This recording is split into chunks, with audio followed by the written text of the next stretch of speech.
Queridos amigos da nossa Casa Espírita Luz e Trabalho, Leon Denis, com muita alegria estamos em mais um trabalho nessa tarde, agradecendo a presença de todos e rogando a Jesus que nos inspire para esses momentos de reflexão.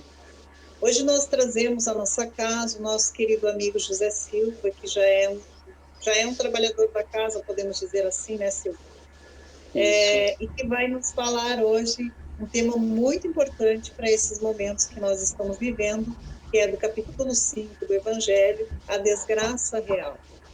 Silva, fique à vontade, a casa é toda sua.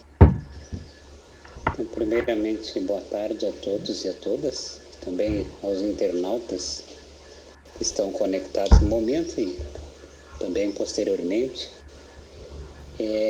Rogamos mais uma vez a Deus, a Jesus, aos bons amigos espirituais, que nos abençoem e nos inspirem nessa nossa reflexão fraterna da tarde de hoje. O espírito de Delfina de Girardin, de Paris, 1861, uma mensagem. Ela foi contemporânea de Allan Kardec, francesa, poetisa, e desde que aceitou os fenômenos das mesas girantes, já inteirou-se da doutrina dos espíritos. Então, ela nos traz esta reflexão que, por ora, iremos fazer através desta mensagem. E justamente essa mensagem não é, creio que, para só o momento presente, mas para todo e sempre da nossa existência e das existências futuras e assim sucessivamente. Então, com esta conexão via internet, pela rede social, que possa atingir também os nossos corações e os corações de todos aqueles que estejam vinculados neste momento pela espiritualidade, justamente para que possam estar conosco aqui, ampliando o nosso estado de consciência. Então, nos dias, aqui no capítulo 5º do Evangelho segundo o Espiritismo, que fala sobre bem-aventurados os aflitos, no item primeiro, vamos aqui, diz o seguinte: bem-aventurados os que choram, pois que serão consolados. Bem-aventurados os famintos e sequiosos de justiça, pois que serão saciados. Bem-aventurados os que sofrem perseguição pela justiça, pois que é deles o reino dos céus. Mateus, capítulo 5º, 6º e 10º itens. Então vejamos aqui no item 24 o que diz a nossa irmã. Toda gente fala de desgraça. Toda a gente já assentiu e julga conhecer-lhe o caráter múltiplo. Venho eu dizer-vos que quase toda a gente se engana e que a desgraça real não é absolutamente o que os homens, isto é, os desgraçados, o supõem. Então vejamos aqui que só mesmo a gente já falando sobre desgraça, e às vezes a gente desconjura o termo em si, que é uma palavra, né? Mas o que significa realmente isso no contexto da relação das nossas vidas, dos fatos que acontecem conosco? Então vejamos, se elas vêm na miséria, no fogão sem lume, no credor que ameaça, no berço que o anjo sorridente desapareceu, nas lágrimas, no féretro que acompanha de cabeça descoberta e com o coração despedaçado, na angústia da traição, na desnudação do orgulho, que desejar envolver-se em púrpura e mal oculta a sua nudez sob os andrajos da vaidade. A tudo isso, e muitas coisas mais se dá o nome de desgraça na linguagem humana. Sim, é desgraça para os que só veem o presente. A verdadeira desgraça, porém, está nas consequências de um fato, muito mais do que o próprio fato. Atentemos, para esse recorte feito aqui. Então, nos diz o seguinte: é tudo isso e muito mais se dá o nome de desgraça quando acontece em cada um de nós, em algumas circunstâncias, na linguagem humana. Então, a poetisa está nos dizendo isso. Sim, é verdade, mas para os que só veem o presente. A verdadeira desgraça, aí ela sinaliza já um outro ponto. Porém, está nas consequências de um fato, mais do que o próprio fato. Dizei-me se um acontecimento considerado ditoso na ocasião, mas que acarreta consequências funestas, não é realmente mais desgraçado do que o outro, que a princípio causa viva contrariedade e acaba produzindo bem? Então, atentemos aqui que a miséria, o fogão sem lume, a ameaça do anjo sorridente que desapareceu, o féretro, tudo isso poderá nos causar alegrias. É quase que contraditório para a gente ter esse entendimento, não é, pessoal? Então, vejamos o que nos diz, então. Dizei-me se a tempestade que vos arranca as árvores, mas que saneia o ar, dissipando os miasmas insalubres que causariam a morte, não é antes uma felicidade do que uma infelicidade, né? Uma tempestade, algo do gênero, né? Como agora mesmo, nesse processo pandêmico, nós sabemos que haviam iminências até de contradições a respeito de guerras, enfim, que poderiam ser iniciadas nesse processo, e efetivamente que há uma intervenção do ponto de vista espiritual para que não houvesse uma calamidade, quem sabe até uma destruição do nosso próprio planeta, né? Então vejamos o seguinte: para julgarmos de qualquer coisa, precisamos ver-lhe as consequências. Assim, para bem apreciarmos o que em realidade é ditoso ou inditoso para o homem, precisamos transportar-nos para além desta vida, porque é lá que as consequências se fazem sentir.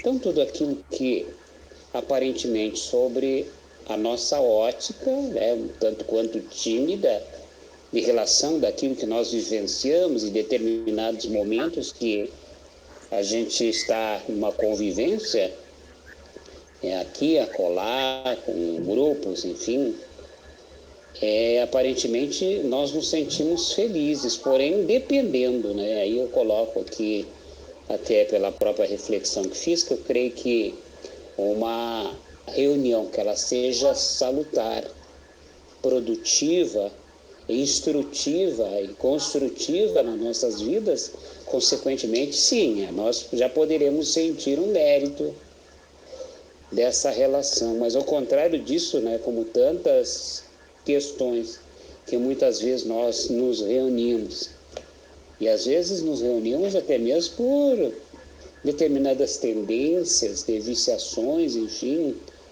das mais diversas ordens, respeitando a cada um, e que, no entanto, mais tarde, consequentemente, a gente vai sentir as consequências dessa realidade já num plano futuro. É isso que ela coloca para nós. Ora, tudo que se chama infelicidade segundo as acanhadas vistas humanas, cessa com a vida corporal e encontra a sua compensação na vida futura. Então vejamos, se esses enunciados que ela colocou aqui, da miséria, do fogão sem lume, do credor que ameaça, do berço do anjo que desapareceu, nas lágrimas, no féretro, enfim, das angústias, das traições, enfim,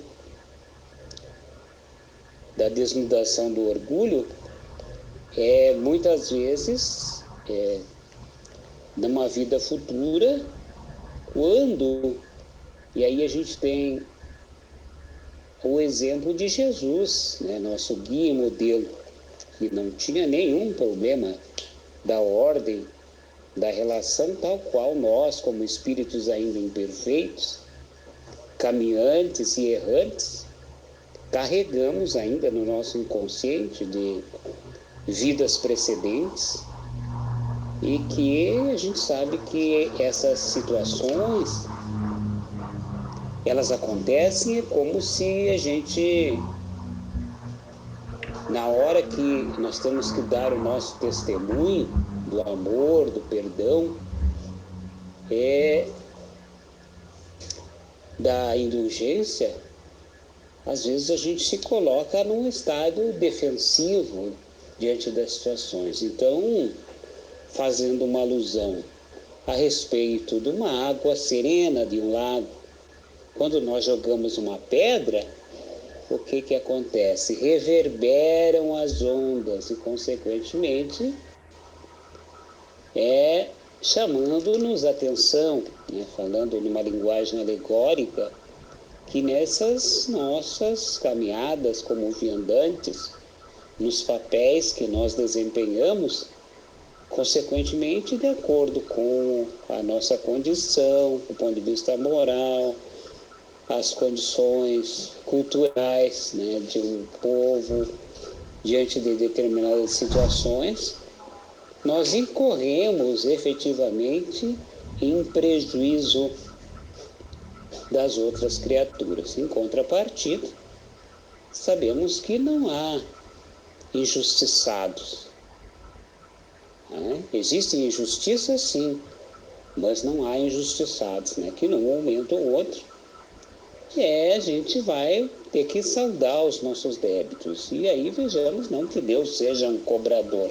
Deus é amor e não está preocupado. Existem leis que regem as nossas consciências. Evidentemente que essas leis, à medida que nós vamos nos desenvolvendo do ponto de vista intelectivo e compreensivo, consequentemente elas vão aclarando, assim como nesse instante que estamos aqui fazendo essa reflexão, discernindo e ampliando o nosso estado de consciência e nos trazendo o alerta, né, para que a gente cuide das nossas atitudes, né, dentro das nossas relações, daquilo que nós buscamos nos agregamentos, né, do conjunto das criaturas que nós convivemos, que muitas vezes, uns instantes de fanfarra, que a gente considera, no dito popular, salutar para a nossa vida, mais tarde nós estaríamos incorrendo em consequências funestas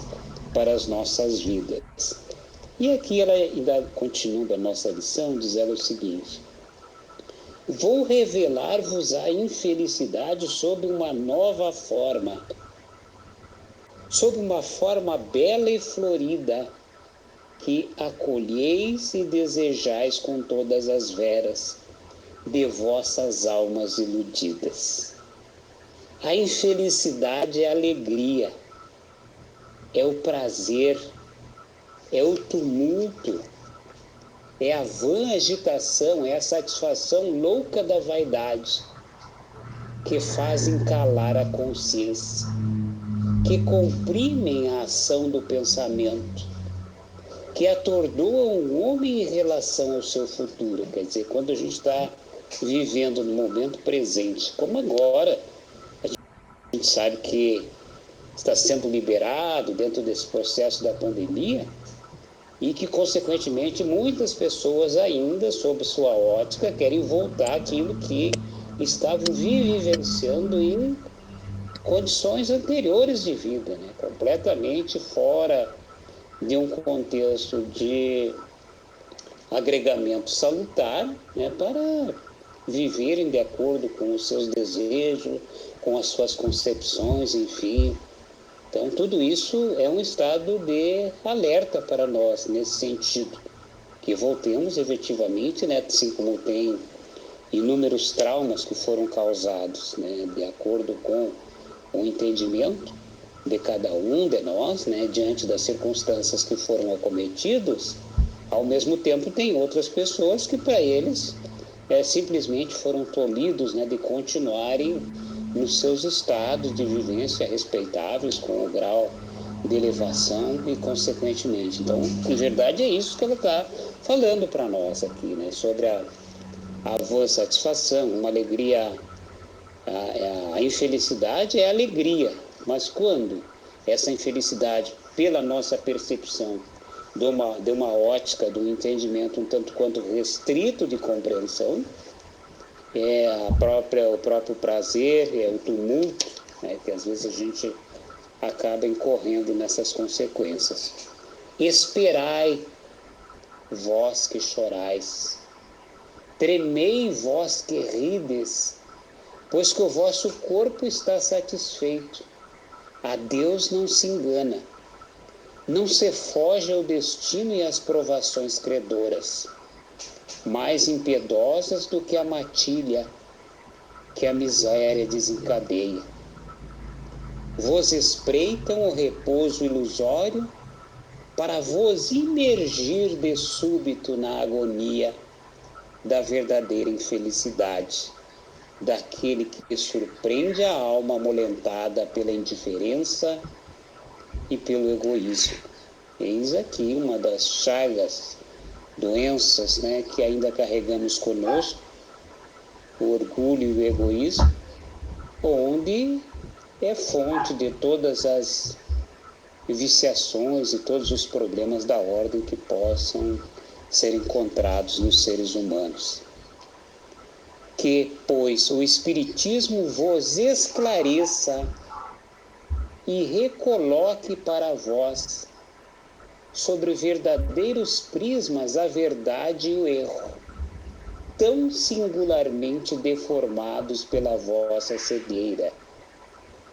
Agireis então como bravos soldados, que longe de fugirem ao perigo, preferem as lutas dos combates arriscados, a paz que lhes não pode dar a glória, nem a promoção.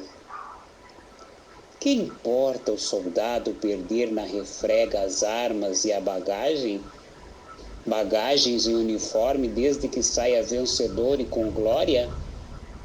Que importa ao que tem fé no futuro deixar no campo de batalha da vida a riqueza, o manto de carne, contando que sua alma entre gloriosa no reino celeste? Delfina de Girardin, Paris, 1862.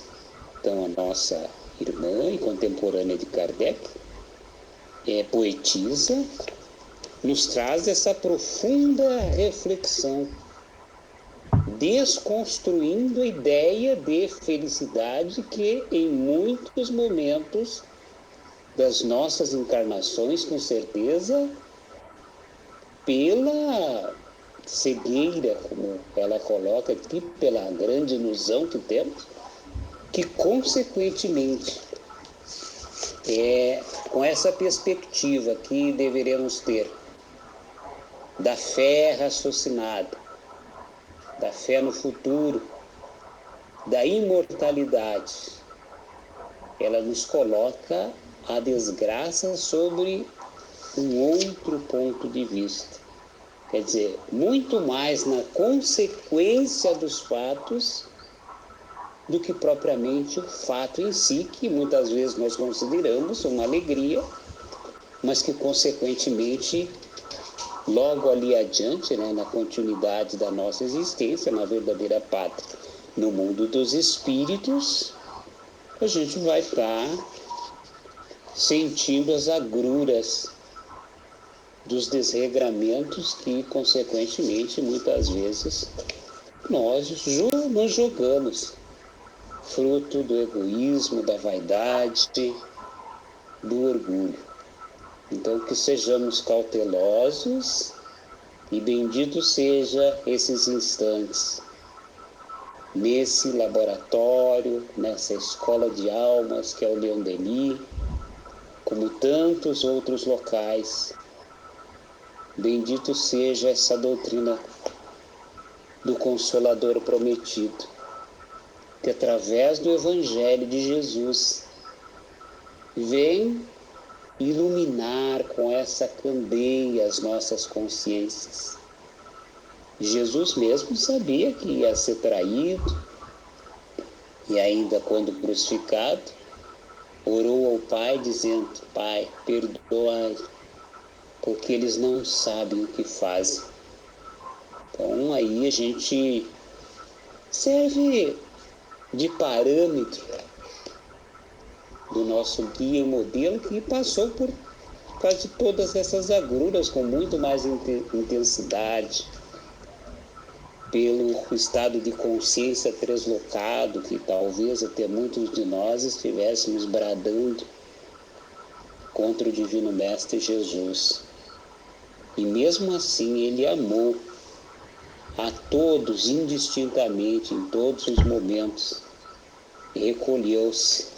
Então aí a gente começa também a traçar um paralelo diante das situações, dos fatos, que de repente um amigo nosso faz alguma coisa, algum ente amado, qual o comportamento, às vezes irracível, que nós temos, né, diante de uma circunstância de um irmão.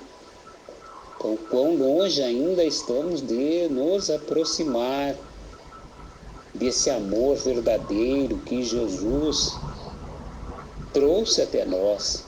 E também essa explicitação de bem-aventurança dos aflitos, porque eu até posso passar por inúmeras agruras, por inúmeras dores.